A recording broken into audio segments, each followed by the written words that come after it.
হাই দোস্ত, welcome to my channel Dipul's blog. তো আৰু এটা নতুন ভিডিঅ'লৈ পুনৰ স্বাগতম জনাইছোঁ দোস্ত।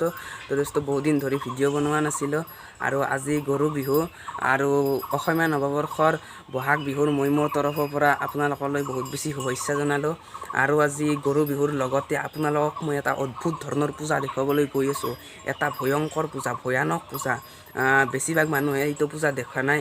তো যিসকলে দেখিছে তেওঁলোকেতো জানে কেনে ধৰণৰ ভয়ানক পূজা, আৰু যিসকলে দেখা নাই তেওঁলোকে আজি মোৰ ভিডিঅ'ত চাই কেনে তেওঁলোকৰ গাৰ লোম থিয় হৈ যাব, কেনেকুৱা ধৰণৰ পূজা হ'ব পাৰে। আৰু যিসকলে মন্ত্ৰ পাতিক বিশ্বাস নকৰে, আজি মোৰ ভিডিঅ' চাই কিনে তেওঁলোকেও মন্ত্ৰ পাতিক বিশ্বাস কৰিবলগীয়া হৈ যাব। তো তেনেকুৱা ধৰণৰ পূজা দেখাবলৈ গৈ আছোঁ। গধূলি যাম। তো এতিয়া বিকুহঁতৰ ঘৰত গৈছিলোঁ দীঘলতিৰ পাত আনিবলৈ আৰু লাও আনিবলৈ। আজি গৰুক এই মালা মানে তো নদীত গা ধুৱাই, তো সেইৰ কাৰণে অলপ পিছত নদীত গৰুটো লৈ যাই কিনে গা ধুৱাম। আমাৰ গৰুটোৰ নাম পুন্নি দিয়ক। আৰু সেই দুপৰীয়া আমাৰ বাহঁতৰ ঘৰত বিহু খাবলৈ মাতিছে। তো সিহঁতৰ পৰা আহি কিনে আপোনালোক মই পূজা দেখুৱাবলৈ লৈ যাম। তো ভিডিঅ'টো সকলোকে স্ক্ৰিপ্ট নকৰাকৈ চাই থাকিব। বলক আমাৰ ভিডিঅ'টো আৰম্ভ কৰোঁ। আৰু দোস্ত ফাইনেলি এয়া চক, এয়া দীঘলতিৰ পাত আৰু মালা বনোৱা হৈ গ'ল। আৰু এতিয়া পুন্নিক নদীত গা ধুবলৈ নিওঁ। আৰু আমাৰ পুন্নিক দেখুৱাই দিওঁ ৰ'ব, আপোনালোকেতো চিনি নাপায়, আজি প্ৰথম চিনাকি পুন্নিৰ লগত দেখুৱাই দি আছোঁ। সেইটো পুন্নি দেখিছেনে? পুন্নি আহ আহ আহ মই পুন্নি বুলি মাতো মৰমত দোস্ত, মই নাম দিছোঁ পুন্নি। আৰু দোস্ত এয়া চাওক, পুন্নিক লৈ আহিলোঁ আৰু এই নাহে একদম পূৰা একদম টানি টানি আনবাৰ সেইকাৰণে কি বুদ্ধি আছোঁ দেখছি না নাই? এইটো ঠানিটো আছে পাতটো, তাৰ মুখৰ আগত দিছোঁ, এতিয়া খাবাক লগি আহি আছে, আউগে আউগে আহি আছে মানে, সেনে এটা বুদ্ধি কৰছোঁ, দেখছি নে নাই? তো নদীক লগি যাই আছোঁ, তো বলক। নদীৰ পাৰ পাই গ'লোঁ। এয়া চাওক, আৰু এয়া বিকু ইতা ঘূৰাই নিব লাগিব তাহাৰ গৰুটো। ইয়াতে গৰুটো আছে না, সেইকাৰণে তাহাৰ গৰুটো কাজিয়া লাগব, গাভীন না সেইকাৰণে। আৰু সিভাগে ঘূৰাই নি আছে বিকু, যাব যা ঠিকলে দিব লাগিব, হিংকি দিব গম পাবি। আৰু এয়া চাওক নদী, এই আমাৰ পুন্নিকো গা ধুৱাম। তো দোস্ত এই পুন্নিক গা ধুৱাই দিলোঁ। এতিয়া মানুহে গা ধুম, গৰুক গা ধুৱা লাগে। কংকিলে চাওক, কংকিলে গা ধুই আছে। এয়া চাওক, ঐ কি লেতেৰা পানী গা ধুৱা হৈছে? গৰু ইতে ধুইছে, তাতে আৰু গা ধুৱাইছে, অলপ দূৰত যাব লাগিব। আৰু এতিয়া মালা হালহালি কৰিব লাগিব দোস্ত, পানীৰ তলত যাই বিকু আৰু মই। এয়া চাওক মালা লৈছি। আৰু দোস্ত নদীৰ পৰা গা চা ধুই আহিলোঁ, পূৰা বঢ়িয়া নতুন কাপোৰ পিন্ধিছোঁ। এতিয়া বাহঁতৰ ঘৰত যাওঁ, বাইদেউহঁতৰ ঘৰত। এই বাবুৰ দাই যাব আমাৰ, বাবুৰ দাৰ লগত বাইকত একেলগে যাম। আৰু তাৰ পৰা আহি কিনে আপোনালোকক পূজা দেখুৱাবলৈ নিম। তো আপোনালোকক পূজাটোৰ নামটো কোৱা নাই, পূজাটোক আমি চৰক পূজা বুলি কওঁ। সেইটো বঙালী জাতিয়ে কৰে সেইটো পূজাটো।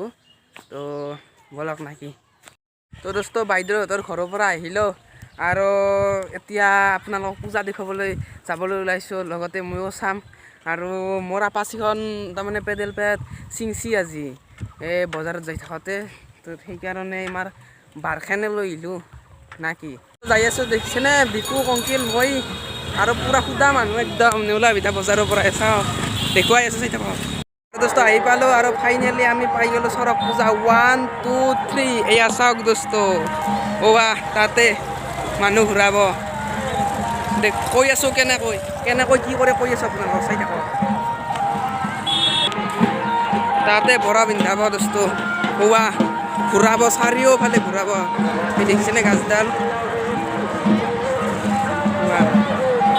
আৰু এটা মা কালিও সাজে ৰ'ব, ইয়াত মা কালিও ওলাইছে, তাত আছে, মই দেখুৱাই আছোঁ আপোনালোকক।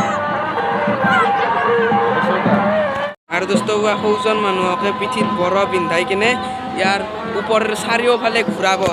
আৰু কেনেকৈ কৰে জানেনে? কেইজনমান মানুহে 7 দিন ধৰি মানুহৰ ঘৰে ঘৰে যায়, আৰু ৰঙা কাপোৰ পিন্ধি থাকিব লাগিব, আৰু চেণ্ডেল পিন্ধিব নোৱাৰে, পূৰা একদম নিৰামিষ খাব লাগিব, চৈতৰ মাহটো ধৰি নিৰামিষ খাব লাগিব। তেনেকৈ ডাঙমান কিবা যদিও ভুল হয়, তাৰমানে একদম বাচা ভাঙি পৰিব, তেনেকুৱা একদম পূৰা প্ৰমাণ আছে। আৰু মন্ত্ৰৰ দ্বাৰাই বৰ পিন্ধাব, আপোনালোকক দেখুৱাই আছোঁ, মই চাই থাকক। আৰু ইয়াত মা কালীটো আছে, দেখুৱাই আছোঁ আপোনালোকক, যেনে ভয়ংকৰ দাও লৈ আছে পূৰা হাতত দোস্ত। আৰু মানুহ চাওক আপোনাৰ পূৰা সভা খোলা হেন হৈ গৈছে দোস্ত, ইয়াত চাওক। আৰু দোস্ত ইয়াত গাছৰ গুৰত পূজা কৰিছে, একদম নাচি নাচি পূজা কৰিছে দেখিছেনে।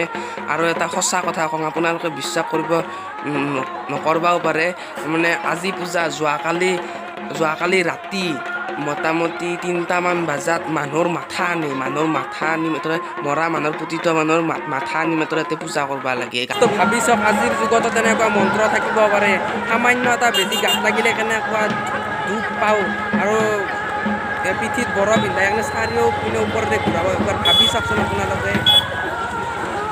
এয়া চাওক মানুহ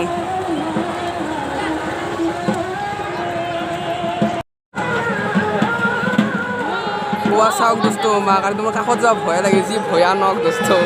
তাৰপৰা আপোনালোকক দেখুৱাবলৈ চেষ্টা কৰিম ৰ'ব, দেখিছেনে। আৰু দোস্ত ৰছী খুলিছে ৰ'ব, আৰু ঘূৰাব এনে পাইছোঁ।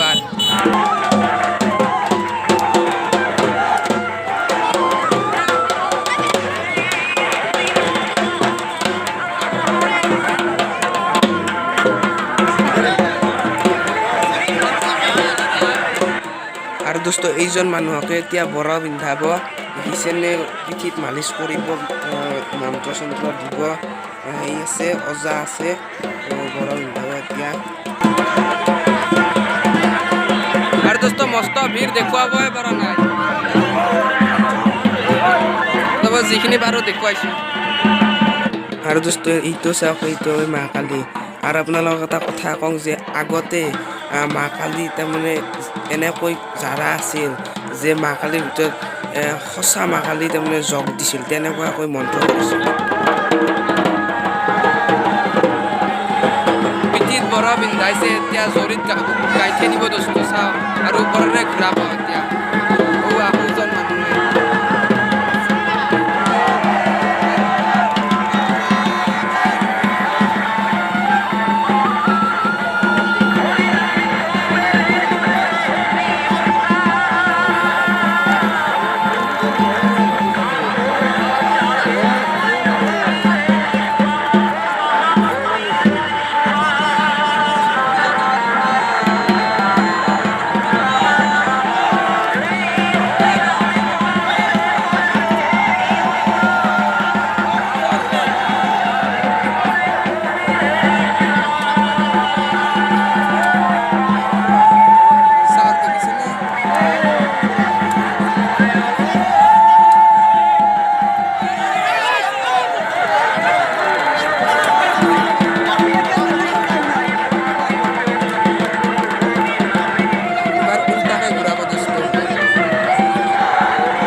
হলাক দিয়ক, ঘূৰোৱা শেষ হ'ল।